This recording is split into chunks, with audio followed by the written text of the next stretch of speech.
ছোটবেলায় আলুর এই সবজিটা মা অনেক বানাতো আর আমরা খুব ভালো খেতাম। তো অনেক দিন পরে আমি এটা বানাচ্ছি, খুব একটা বানানো হয় না, ভুলেই গিয়েছিলাম। আলুগুলোকে আগে গোল গোল করে বড় বড় করে কেটে নিয়েছিলাম, তবে এর থেকে বড় সাইজেরও কাটা যায়, যেরকম আলুর দমের আলু হয়।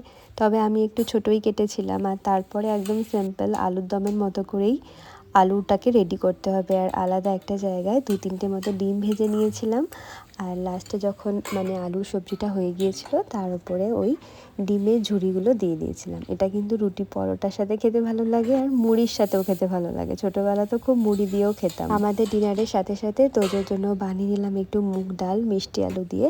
ও আজকে রুটি আর ডাল খাবে। এদিকে আমার আলুর তরকারিটা পুরো হয়ে গেছে, তারপরে আমি ডিমের ঝুড়িগুলো দিয়ে দিলাম, আর এরপরে বেশ খানিকক্ষণ ফুটিয়ে নেবো।